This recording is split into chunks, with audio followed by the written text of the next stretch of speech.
Hoofnuus vanaand. Die minister van elektrisiteit soek self antwoorde oor die jongste beurtkrag. Motoriste in Johannesburg onthuts omdat hulle spoedboetes by padblokkades moet betaal. En die oorsaak van die akteur Gene Hackman en sy vrou se dood bekend gemaak.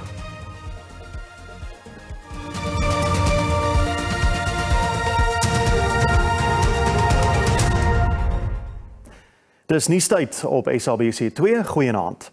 Die minister van elektrisiteit en energie, Dr. Gotsiyenso Ramokgopa, het die jongste SARS beurtkrag as onaanvaarbaar bestempel. Fase 3 beurtkrag is gistermiddag op kort kennisgewing ingestel. Dit is die derde keer in 30 dae dat Suid-Afrikaners in die donker sit. Ramokgopa en Eskom se bestuur het 'n media-konferensie in Pretoria gehou om te verduidelik wat tot die beurtkrag gelei het. Dit is toegeskryf aan 'n verlies in kragopwekkingsvermoë by Koeberg en die Kusile kragstasie. Eskom se bestuurshoof Dan Marokani sê 3200 megawatt krag is teen vanoggend herstel. Hy sê as alles goed gaan, sal beurtkrag teen Maandag opgeskort word. It's a significant setback. And that setback is immense. It's immense because it erodes the public confidence in our ability to finally resolve load shedding. It is immense because it disrupts the lives of ordinary people. It is immense because it also erodes, if you like, market confidence on our ability to ensure that we resolve load shedding. Although we do characterize it as a setback, and you will see that the degree to which we are able to go into that load shedding and come back quicker, I think just confirms the fact that we're getting this right, we are moving in the right direction. Meer as 50 mense is vanoggend in hegtenis geneem tydens 'n gesamentlike wetstoepassingsoperasie in Johannesburg se middestad. Meer as 200 beamptes het deelgeneem aan algemene wetstoepassing en die aankeer van ongedokumenteerde buitelanders. Talle strate in die sakekern is tot stilstand gedwing. Die provinsiale departement van gemeenskapsveiligheid sê wetteloosheid sal nie geduld word in die middestad nie. These stalls, they are some of them disguised as, as stores where people are selling clothes like that, but you find that there are people who are selling drugs. Of course, down in the area we found some copper cables and also some of the drugs that they were actually found in some of the stores. We are saying that also that everyone must be documented when you come to South Africa. All right, we've got Home Affairs is here as well to process people that are not documented. It's very, very, very bad. And as we speak right now, the communities, they're being robbed their walkway. As you can see, as a city, we want to renovate the paving, but we can't do anything because of it's congested. Everybody is selling illegal. Die departemente van gesondheid en maatskaplike ontwikkeling was ook deel van die taakmag. Talle handelaars is aangetree vir die verontagsaming van gesondheidsstandaarde. Johannesburg se motoriste sê dit is onregverdig om spoedkamera boetes waarvan hulle nie bewus is nie by 'n padblokkade te betaal wanneer hulle deur die metropolisie gestop word. Volgens die metropolisie is daar 'n agterstand in die uitreiking van kamera-gegenereerde boetes. Die agentskap blameer verskeie aspekte, insluitend verkeerde inligting oor adresse en posdienskwessies. Maar die poskantoor sê historiese skuld het tot die vertragings gelei. Minstens 52 hoofpaaie reg oor Johannesburg het een of meer spoedkameras. Wanneer 'n motoris egter die wettige spoedgrens oorskry, kan die uitreiking van die verkeersboete vertraag word.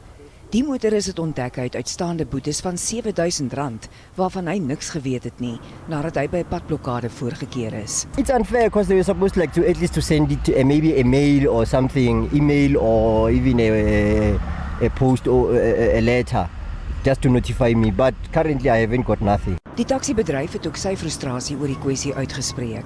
This issue of these moving violations must be looked into properly so that only the roadworthiness of the vehicle fines should be to the actual owner of the vehicle. But anything other than that, that speaks to the behavior of the driver must actually punish the drivers themselves. Intussen sê die poskantoor Johannesburg se historiese skuld het die vertragings veroorsaak. This debt was settled after a stringent process had to be complied with, and the City of Johannesburg mailings have resumed. Die Johannesburgse metropolisie sê hy is bewus van die vertragings en moedig motoriste aan om dit aan te meld. If an infringement notice has not been received via registered mail, or if there is belief that an error exists, we encourage motorists to submit a query. They can visit the JMPD ARCTA office located at Village Main Road and Loveday Street in the Johannesburg CBD for assistance in resolving disputes and clarifying outstanding fines. We also recommend motorists to regularly check the ARCTA profiles to stay informed about any outstanding infringements. Volgens wetstoepassingsagentskappe skuld Suid-Afrikaners sowat R3 miljard aan uitstaande verkeersboetes.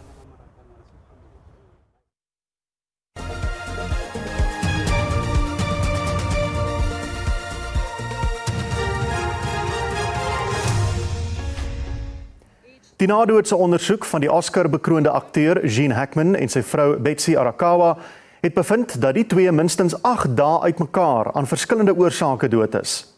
Volgens die polisie is die 95-jarige Hackman waarskynlik op 18 Februarie aan hartversaking dood en sy vrou reeds op 11 Februarie. Hackman, wat gevorderde Alzheimer siekte gehad het, was blykbaar nie bewus van sy vrou se dood nie. Arakawa se liggaam is saam met die van een van hulle honde in 'n badkamer gevind en Hackman se is in die slaapkamer gevind. Arakawa se dood word aan hantavirus pulmonale sindroom toegeskryf. Die virus word deur muise oorgedra. Die egpaar het soos kluisenaars geleef en is in die afgelope paar jaar bitter min in die openbaar gesien. 'n Opsigter het hulle liggame op 27 Februarie in hulle huis op 'n landgoed buite Santa Fe gevind. In Toronto in Kanada soek die polisie na 3 mans in verband met 'n skietery by 'n kroeg waarin 12 mense gewond is. Volgens die polisie het die 3 verdagtes laat gisteraand by die kroeg ingebars en wild op klante begin skiet. Paramedici sê nie een van die slagoffers se toestand is lewensbedreigend nie. Hulle ouderdomme wissel tussen 20 en 50 jaar. Die motief vir die skietery is nie bekend nie. In Seoul het die Suid-Koreaanse president Yoon Suk Yeol 'n helde ontvangs gekry nadat hy uit 'n aanhoudingssentrum in die stad vrygelaat is. Hy is in Januarie in hegtenis geneem nadat hy in 'n staat van beskuldiging geplaas is omdat hy in Desember verlede jaar skielik krygswet aangekondig het. Yook se regspan het aansoek gedoen dat sy hegtenisneming gekanselleer word omdat die vervolgingsgesag te lank gewag het om hom amptelik aan te kla. Die staat het dit nie teengestaan nie. Die 64-jarige Yoon bly egter geskort en die saak teen hom duur voort.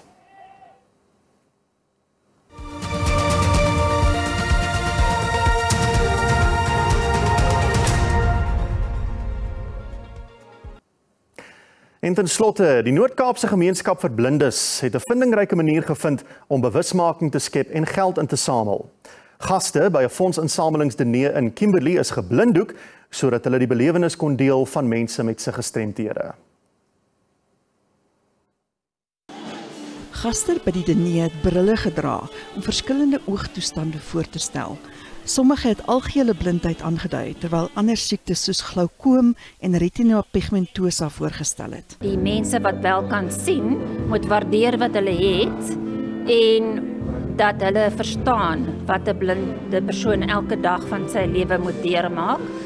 En die mense wat ons geondersteun het vanaand, het dit almal vreeslik geniet en hulle sê almal hulle waardeer nou hulle oë. Gaste wat geblinddoek was, moes hulle ander sintuie inspann om agter te kom wat in hulle borde was. Die ondervinding het hulle opnuut dankbaar gemaak vir hulle sig. It's a little emotional because I imagined my daughter. It was the first time I act like a blind person. So I just imagine how does she feel about this whole thing because she wasn't born blind. Hierdie ondervinding vanaand het 'n wêreld oopgemaak vir 'n mens om net te weet van jou sig is baie belangrik. En vir die mense wat dit nie het nie, wat hulle sal wil gee om weer vandag te kon sien. Dit is net vir ons nou wat kan sien, net 'n groot voorreg. Mense met siggestremdheid sê hulle moet die geleentheid gegee word om by te dra tot die samelewing. Ek wil net vir mense sê dat my gestremdheid is nie 'n gestremdheid binne in my nie. So ek kan enige ding doen in die lewe. Die sentrum gaan baat vind by die opbrengs en 'n soortgelyke geleentheid word beplan vir Oktober ter viering van Wêreldbewusmakingsdag vir oogsorg. Die Afrikaanse nuusspan groet tot môre aand, weer om 6:15 op SABC2. Totsiens.